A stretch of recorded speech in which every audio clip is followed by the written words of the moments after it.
I'm going to interview Matt this morning and just see what he says. Let's see what he says.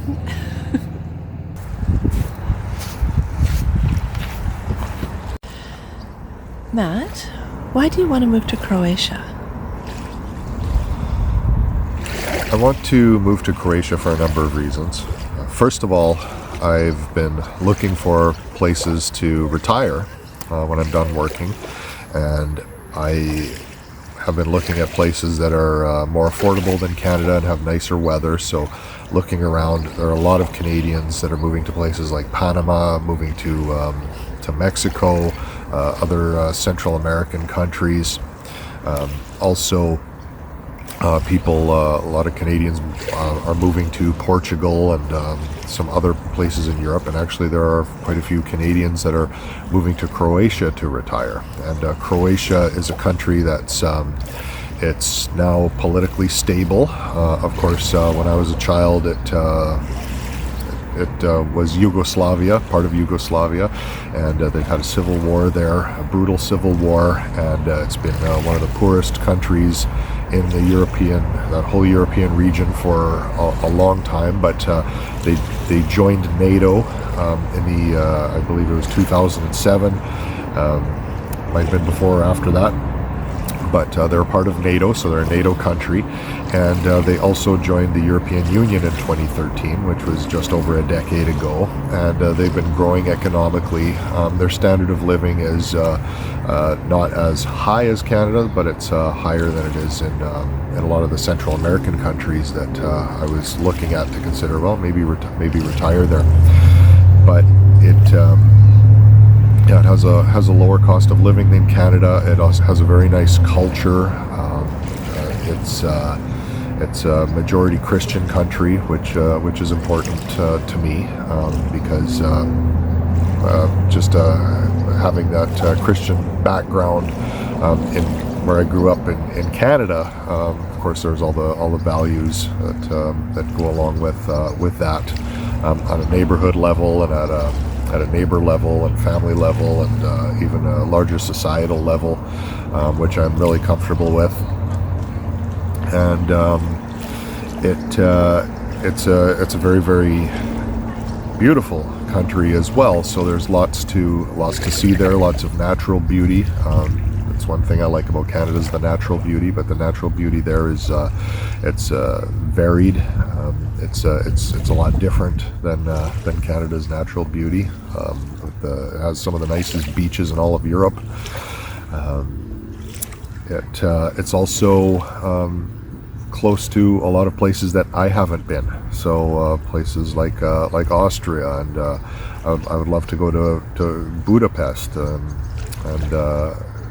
just a lot of places. Italy. I've never been to Italy. It's nearby there, so it'd be a nice place to live for that reason as well. And Grace, my wife, she's an EU citizen. She's has German ancestry, and she has lived in Europe as well. So she's traveled in a few different places in Europe, but she's also lived in Greece and in England. She knows more what to expect living in that part of the world. So I wouldn't move there without her. And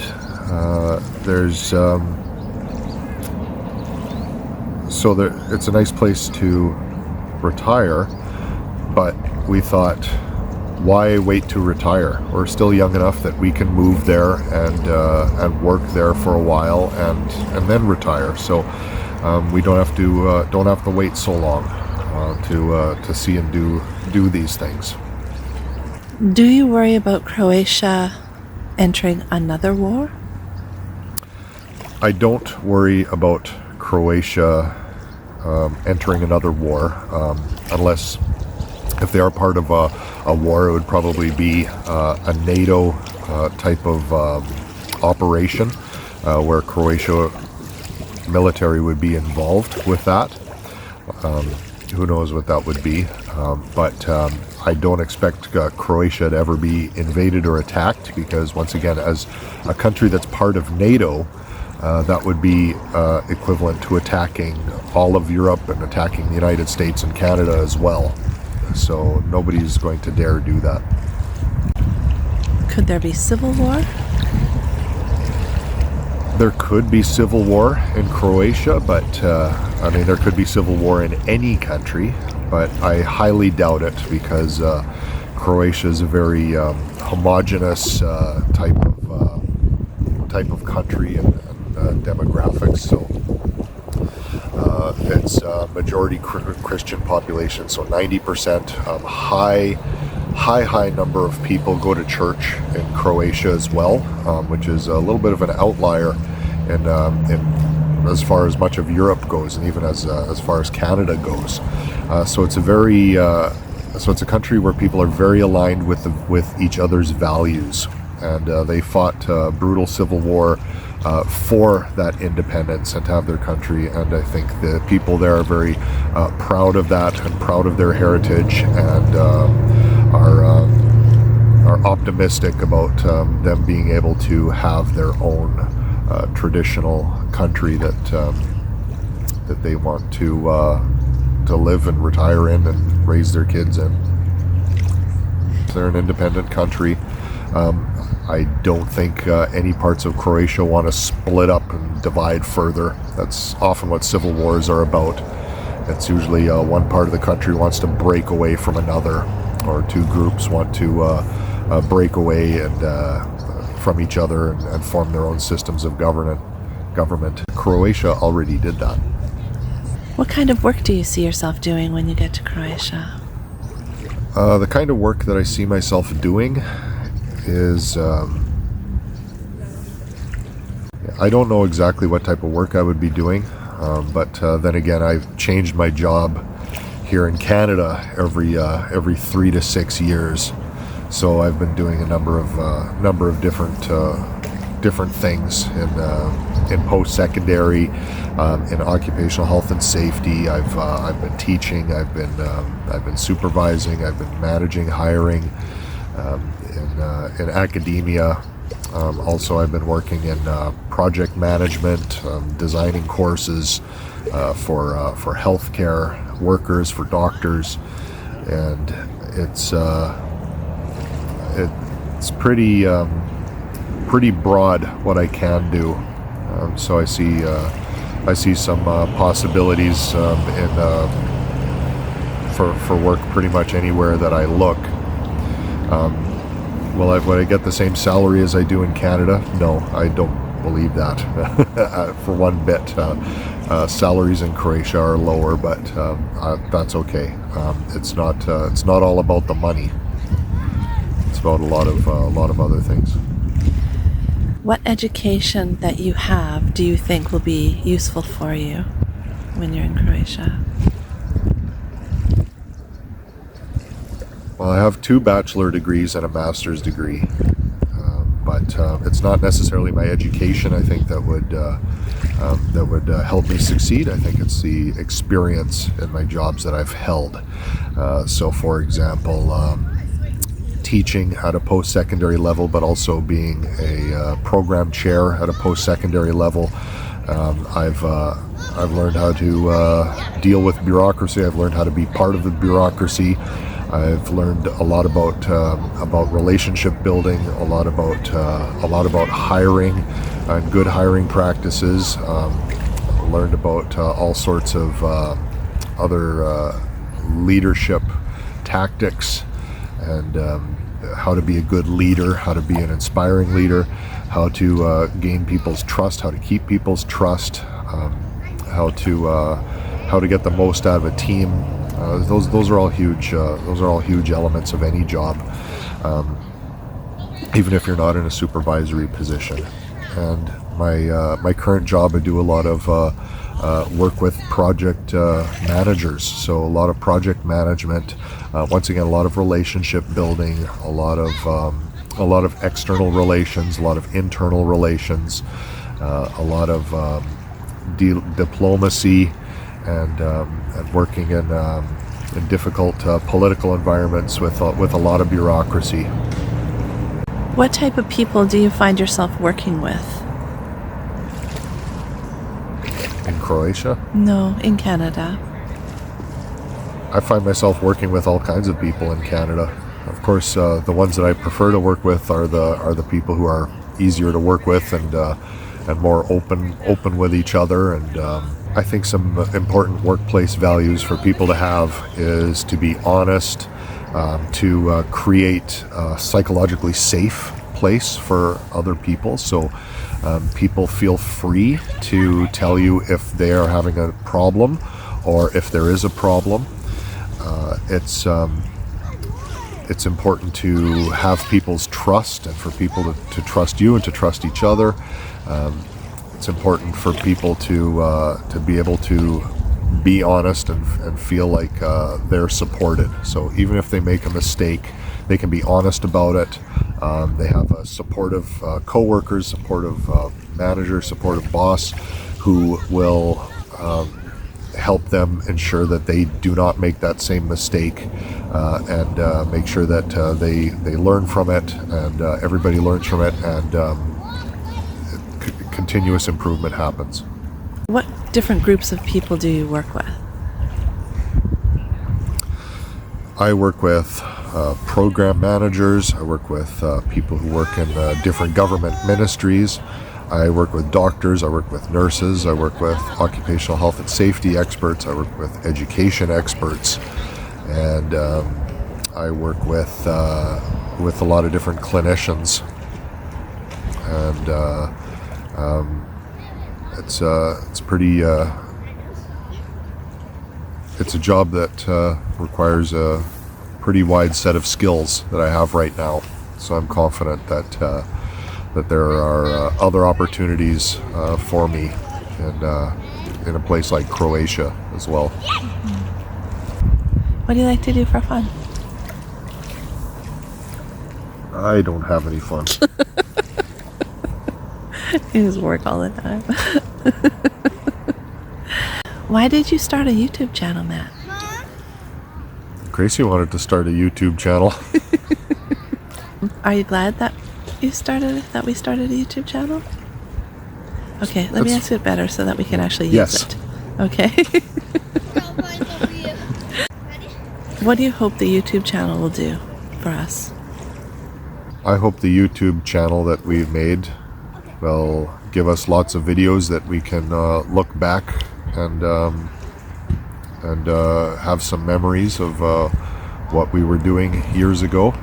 Of course, you can always take your own movies and save them, but on YouTube, I don't know, we put a little bit of extra love and care into editing them and putting them up there, and actually going back a year ago to some videos that we made is it's fun. It's fun making the videos too. It's fun to edit things, put them up there. And I know some people in our personal lives like watching them, and that's nice. And they can see that we're doing well. And yeah, I know the public is some people in the public are watching them, and it's always interesting when people leave comments and let us know what they think. I think that's a fun part. Do you like building a community? Do you like that part? Yeah, I like meeing people. Doesn't mean everyone's going to be close, but it's nice to meet people, have some type of civil relationship with people that share our values. Do you think about it being monetized? Do I think about it? Yes. Do I think it'll ever happen? Who knows?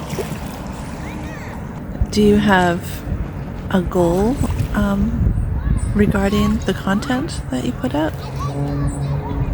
I just like to document what we're doing and what we're thinking at the time. It's almost like a live video journal. Do you think that some of the videos you put out can help people?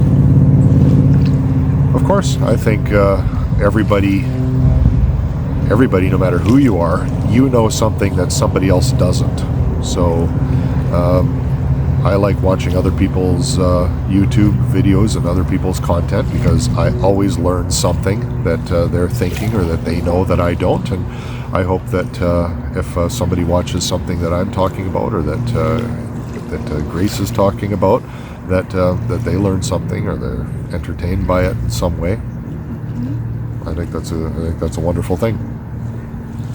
What is your timeline for moving to Croatia? Our timeline for moving to Croatia is early 2029. So that's really only 3 years. 3 years and a few months away. So it seems like a long time, but it doesn't feel like a long time to us, because we want to save up money, because once again we're not expecting to get jobs that'll make us rich when we move to Croatia. So we're taking our time a little bit, saving some, investing some money, and making a good plan so that when we do move there, that we can integrate well. Gives us time to learn the language as well, which we're doing. We're learning some phrases and some words, and even starting to pick up on some of the grammar that's used. So that's a fun little hobby too, as well. Beats watching TV or something. Do you like the Croatian language? One thing I like about the Croatian language is that all of the sounds are sounds that are in English.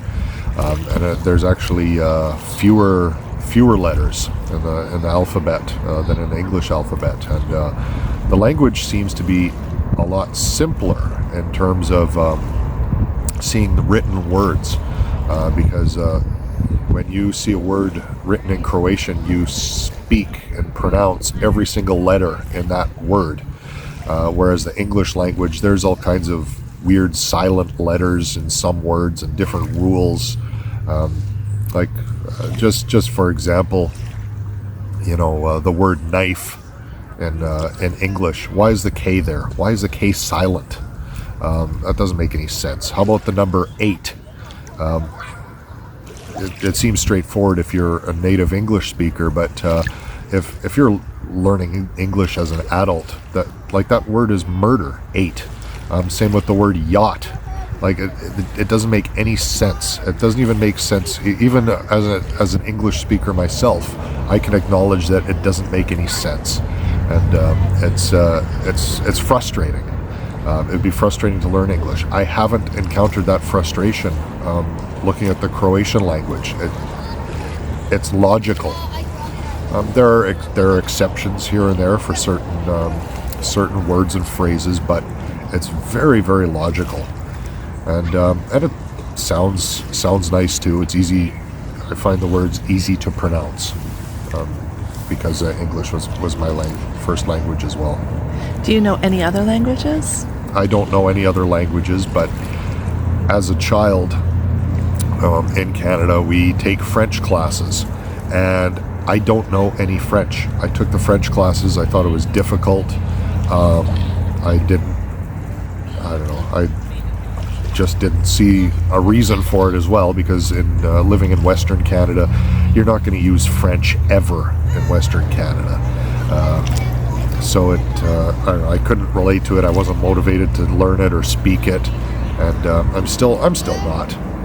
But I found that more difficult than even just the first Croatian words that I learned. I found the Croatian a lot easier. French also has sounds that aren't in the English language. I think maybe that's a big part of it too.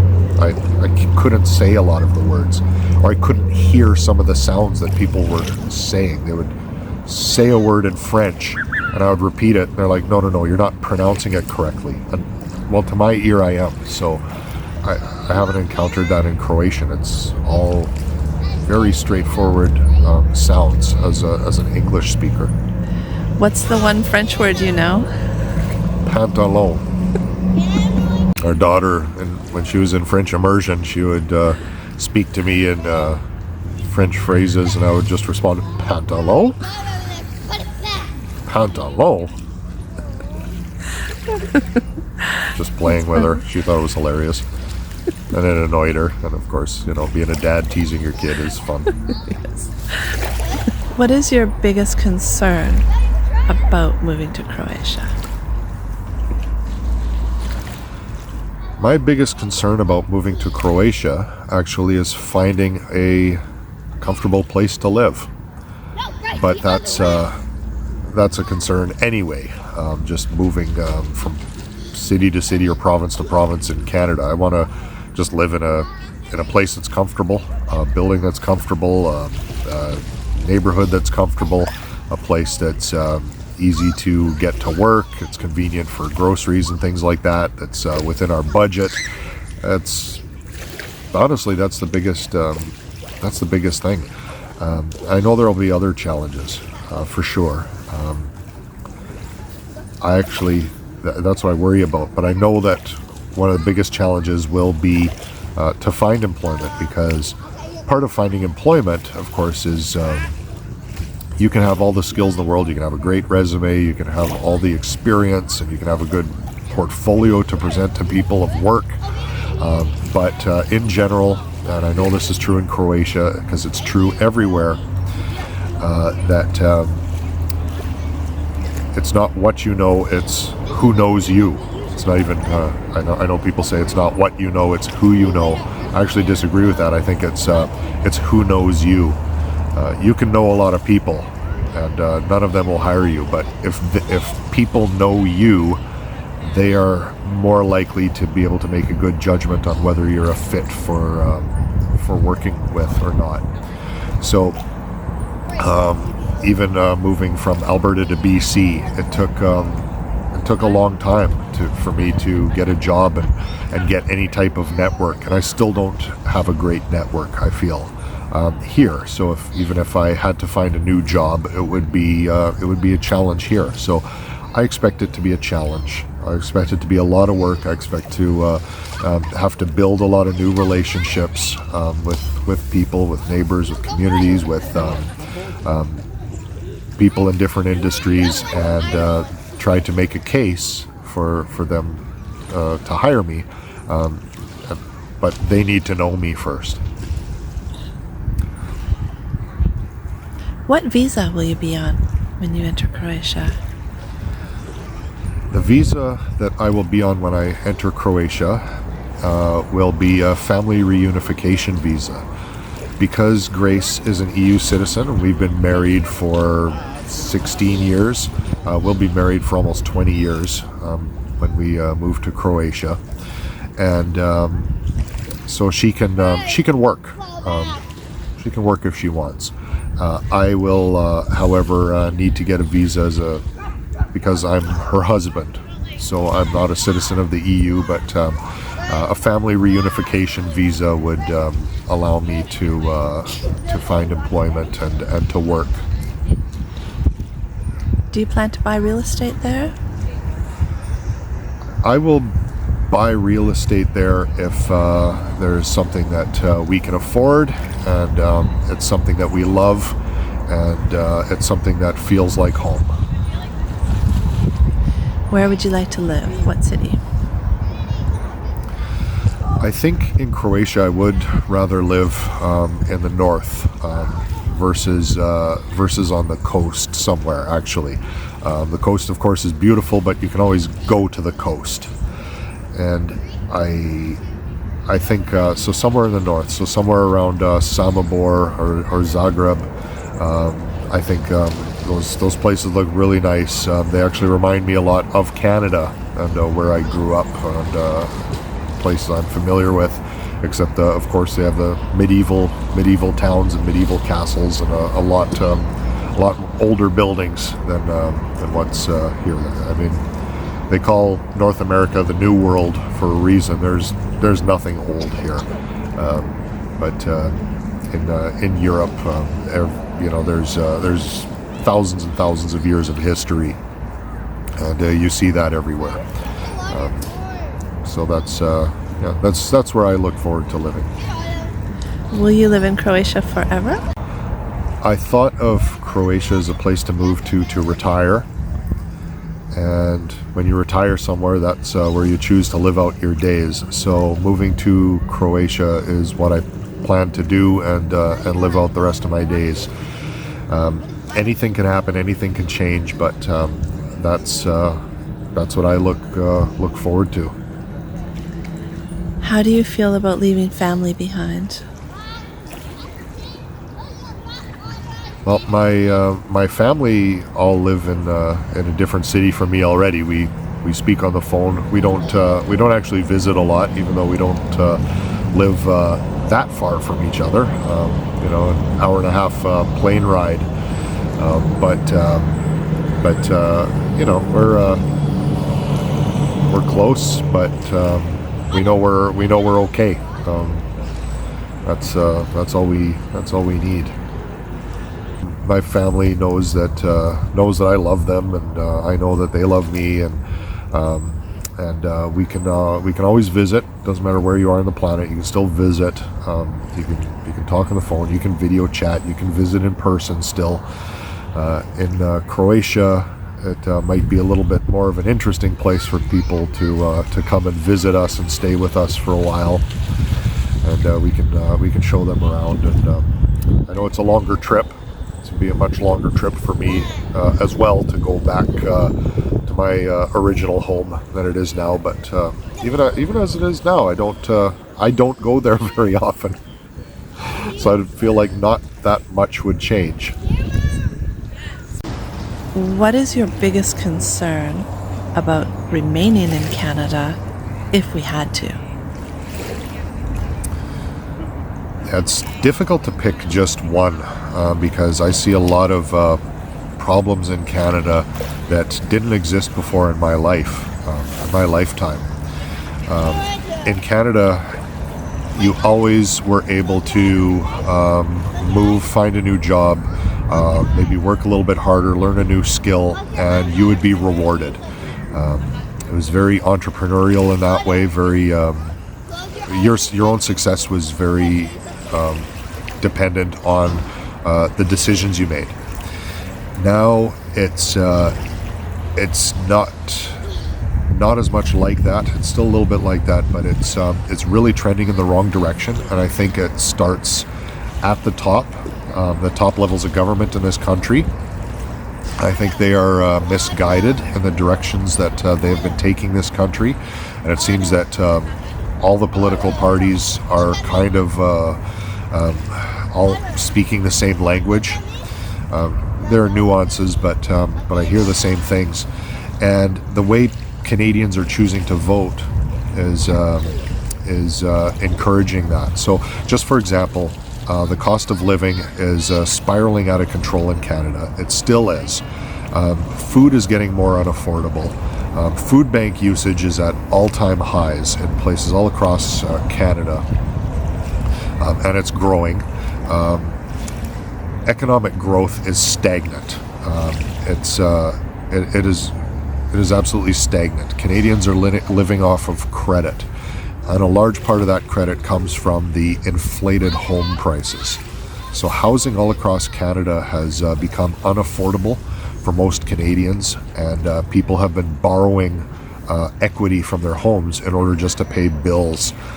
This is what all the economic data is saying, and people are maxed out on credit everywhere. The government has been printing money to keep the economy afloat. The government has also been bringing in millions and millions of immigrants, more immigrants per year than the United States brings in. And the United States is more equipped to handle that level of immigration. They have more cities, they have more houses, they have more job markets. Canada doesn't have those things, but we are bringing in a higher number of immigrants, and many of them aren't integrating well. And I don't even mean just culturally, I mean economically. There are many immigrants that come to Canada and they have to room together in small houses and pack themselves in there, and they can't find jobs that pay well either. Maybe it pays well compared to their home country, but they don't pay well enough to have any type of standard of living in Canada, because the prices of of homes and food have become unaffordable for people. And these are trends that are still moving in the wrong direction. I haven't even mentioned crime. I haven't even mentioned the drug crisis, the opioid and fentanyl crisis. I haven't mentioned violent crime. I haven't mentioned cultural wars that are being imported into Canada. So many people from who fled their old countries, they stir up old centuries-old conflicts in Canada. And continue fighting instead of just agreeing, you know what, we all live in Canada, let's start over. We see more of that, and nobody's addressing that. And if they are addressing it, I don't believe they're addressing it properly. So it's really kind of disheartening. And when I'm ready to retire, I don't think there's anywhere in Canada that I want to live. For all those reasons, and then plus the climate is terrible here. Summer's over already. We had maybe a month of summer, and we live in one of the places in Canada that has the mildest climate. Matt, you have a public health degree. How do you feel about how much people smoke and how many people smoke in Croatia? Yeah, so my public health degree is in environmental and occupational health, and of course everybody knows that smoking is unhealthy. In fact, it's one of the most unhealthy things that you can do to yourself. I understand why people smoke. People enjoy it. They enjoy the effects of nicotine. Some people do like the taste of tobacco, and it's a social thing. I understand all those. I grew up as a kid, and in Canada, everybody smoked. I had lots of friends in high school all smoked. I never smoked, but it's going to be interesting going back to Croatia and seeing a high number of people smoking in public and smoking on patios and everything. I feel that people should be allowed to smoke if they want, of course. Do whatever you like. I think people should be allowed to make whatever choices and decisions that they want to do with themselves if it makes them happy, as long as it's not hurting other people. Secondhand smoke, it's a little bit irritating. It does have a smell that I know offends people. In Canada, smoking in restaurants is banned, not because people didn't like it. It was actually banned because of occupational health and safety legislation. So the way the law works around occupational health and safety is if you are in a workplace and there is something in the air that is making you sick, and it can be a minor thing, okay? So something that's an irritant or an allergen. The first thing that the legislation says that you should do, and the first thing the science says that you should do in order to make the workplace safer, is to remove that hazard. If you can remove the hazard, remove it, and then that will help. So if you're in a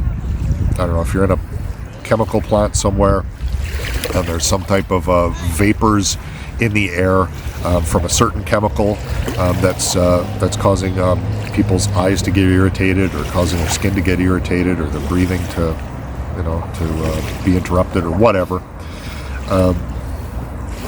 What you should do is get rid of that chemical from the workplace. Don't even use it in the workplace. And that's how smoking bans came into place. It's really to protect workers in the workplace. And so it's easy to say, you know what, just no smoking here. If nobody smokes, then nobody has to inhale the secondhand smoke, and the workplace is safe. That's what happened. And I know people were saying, well, they could wear personal protective equipment, or what if all the workers smoked?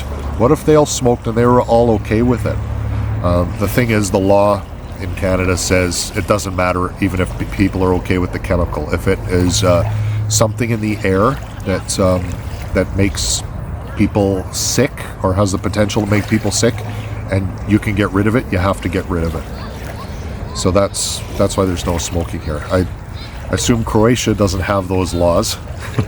I know there are restaurants and that say, no smoking allowed, and that's a choice. So seems like Croatia is a little bit like how Canada was back in the 1980s or 1990s in that regard. Do you think Croatians will ever be a country that people smoke less in? I think gradually people will smoke less. I think as I could be wrong. I could totally be wrong.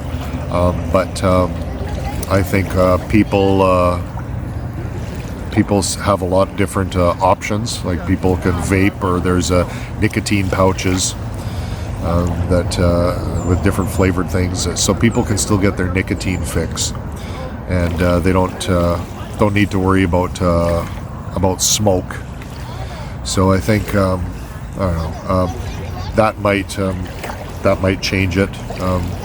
Maybe people in Croatia would become more conscious of their health, like blood pressure and lung cancer and emphysema and other smoking related conditions, and maybe they would naturally, just for health reasons, smoke less.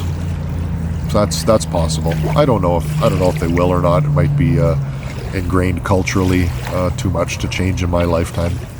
In some of our comments on the YouTube channel, people say, why would you move to Europe when there are many problems in Europe as well? What do you say about that? Well, every country has problems. You cannot escape problems no matter where you go in the world. I do not like Canada's problems. And Canada is a type of country that, despite all its problems, and it's had problems in the past for sure. It's had high crime rates before, and it's had economic issues before, and recessions and depressions. But Canada was always a country that, despite the horrible weather and it has a lot of natural beauty. And it was always not very crowded. The cities weren't very crowded, even the big cities in Canada. And it was always a place where you could make money, and you could build yourself up as a middle-class citizen, and you could buy a home, any home you wanted pretty much, almost anywhere you wanted. And you could live whatever lifestyle you wanted in Canada. It was used to have a lot of economic freedom. I think those benefits in Canada are largely gone now. Sadly, they're largely gone. Cities are becoming more crowded as all the immigration that has occurred in Canada over the last decade, and is projected to continue until Canada reaches 100 million citizens. These are government policies. That's more than double what Canada has, and many of our cities are already crowded, and our roads are jammed, and it's hospitals. We're not building new hospitals at a pace that's needed to sustain that many people, and it's the cost of living has gone up. The cost of houses and building has become unaffordable. The number of houses that are being built is actually lower than it should be, and lower than what it's been in the past. There seems to be a lot of regulation stopping things, over-regulation, no political will to change it, but with the rapid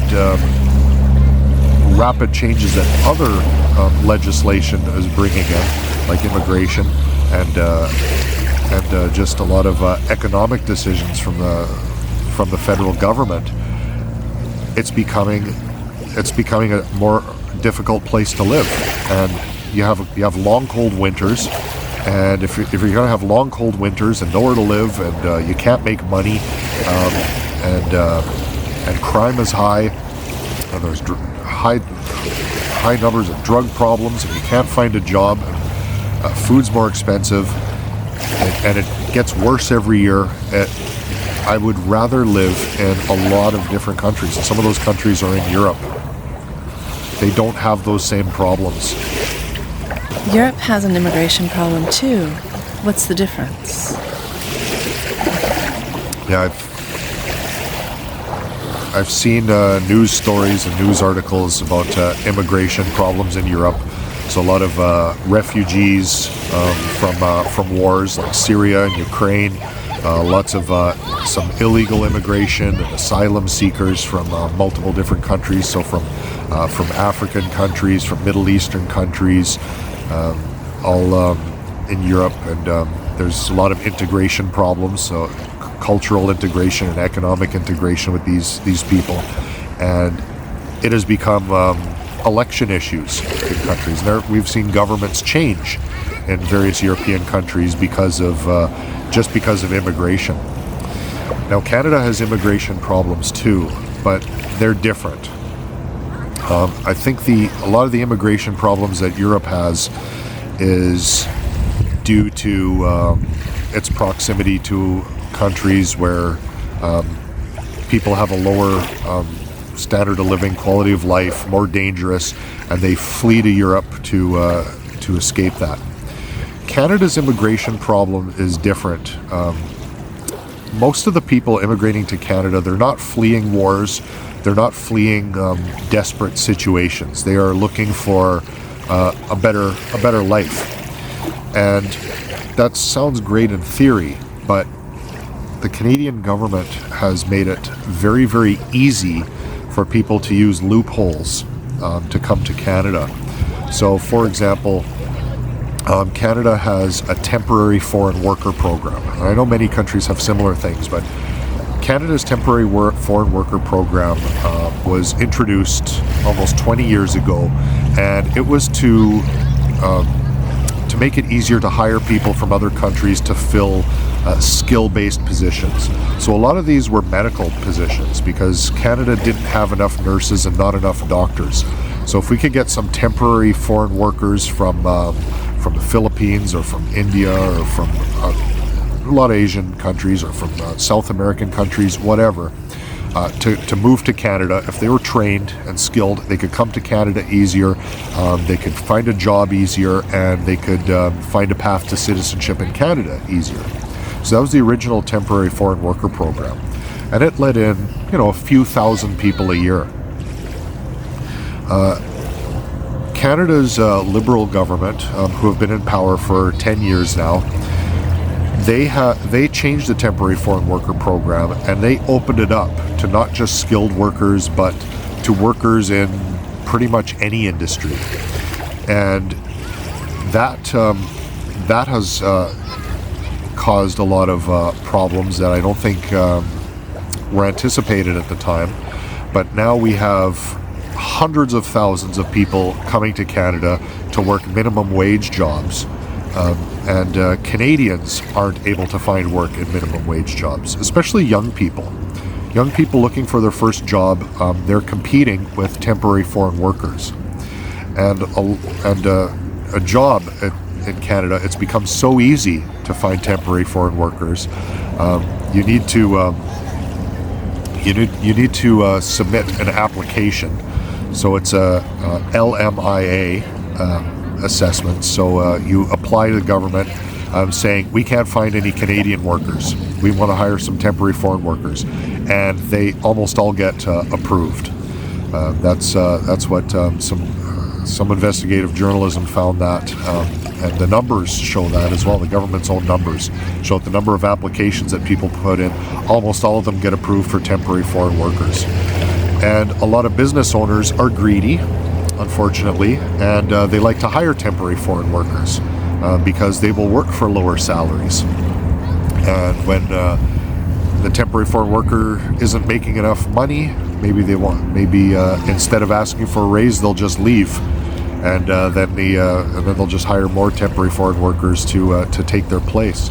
And as a result, youth unemployment in Canada is at 17%. There are just no opportunities for Canadian-born children when they grow up to get into the job market. It's not as good as it used to be. And other immigration issues in Canada are from international students as well. The international student program's intention was to allow people into Canada to study at Canadian universities and colleges and technical institutes, gain employable skills, and then they would go into the workforce in Canada, apply those skills, and become permanent residents or citizens of Canada. And it's been a very successful program.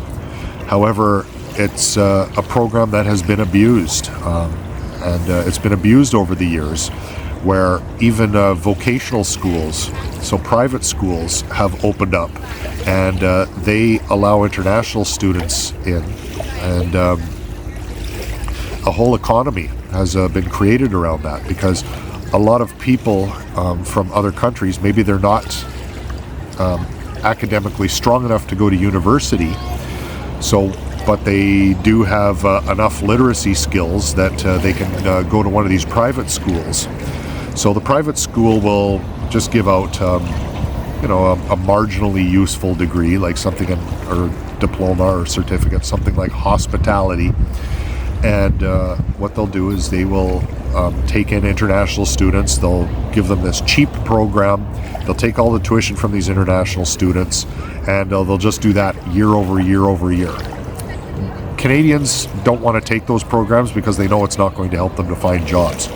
However, for people in other countries, it's a good opportunity for them to come to Canada, get a student work visa, and they take this easy program, and then they can get a pathway to permanent residency. And like I said, a whole economy has emerged where there are agents in other countries that do recruiting for private schools, and even some of the public colleges in Canada as well. Just saying, you know what, I can get you into an easy program. You pay me $10,000 or $15,000. I'll do the whole application for you. I'll get transcripts for you. Even if you don't have transcripts, we can make up transcripts for these tests that you took to show that you have the credentials to go there. And then we'll move you to Canada, and then you can be a student there.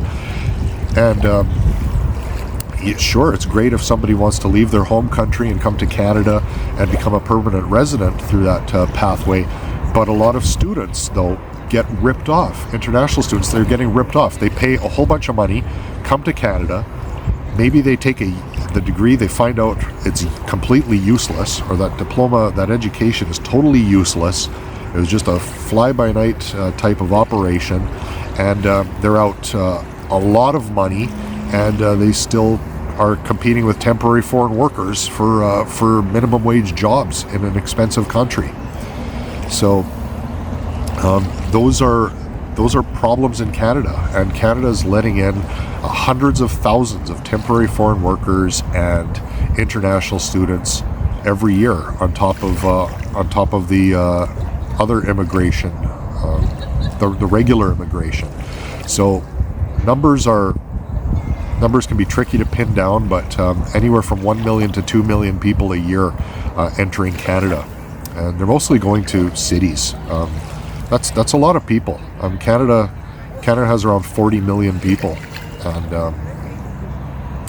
our government has made it clear that they want to reach 100 million people in only a few decades, which is just bonkers. It's not a sustainable system. Is Croatia doing the same? Now, Croatia has a work labor shortage as well, so they are encouraging people to come to their country to work, and they are giving visas and work visas to people who fill certain jobs and occupations where work is needed. However, it's a different problem than Canada, because in Croatia, young people move out of Croatia to find job opportunities elsewhere. So the job market and salaries just aren't as competitive in Croatia as they are in other European Union countries. However, Canada doesn't have that issue. Canada's youth aren't fleeing Canada. Canada's youth is staying in Canada, but Canada's youth is being replaced with temporary foreign workers. So there are no jobs for the youth in Canada. So Canada's unemployment rate is actually higher than Croatia's right now, and Canada's still bringing in millions of immigrants, many of them just to work, and many of them are unemployed. So it's a completely different system. Completely different outcome, and for completely different reasons. It makes sense for Croatia to try and bring in people who want to work. For Canada, it's highly debatable because it appears that businesses are using these loopholes through the temporary foreign worker program to just get as many workers for as cheap as possible, because Canadian workers will demand a little bit more. Do you predict any serious, like I'm thinking about civil wars in other countries that might affect where we live? In Europe, well, I don't think that the Yugoslav war was completely resolved. Especially when you look at some of the countries, Serbia, Kosovo, and Bosnia-Herzegovina. I don't understand all the history and politics there at a very detailed level, but I know that there are protests. There are some politicians trying to carve out different borders for those countries, other politicians trying to hold them together. I know Russia is involved in some major Serbian business. Of course, if Russia's involved, you know that the United States and Britain will also be doing things to interfere with the politics of those countries as well. So even if they're stable now, they may see some instability in the future. So that is close proximity to Croatia, but once again, Croatia being a NATO country and being an European Union country, they might have to get involved with some aid or refugee, taking in some refugees or something like that if a war breaks out in nearby countries. But that's what I see could happen. People often encourage you to get into politics. What do you think about that? I'm interested in politics. I follow politics, but I am not interested in being in politics because I think I'm too honest. I think I'm too. I can't lie to people. I'm not saying politicians are all liars, but takes a certain type of person to be a politician, and politics is a popularity contest, right? A big part of politics is a popularity contest, and I've never won popularity contests before.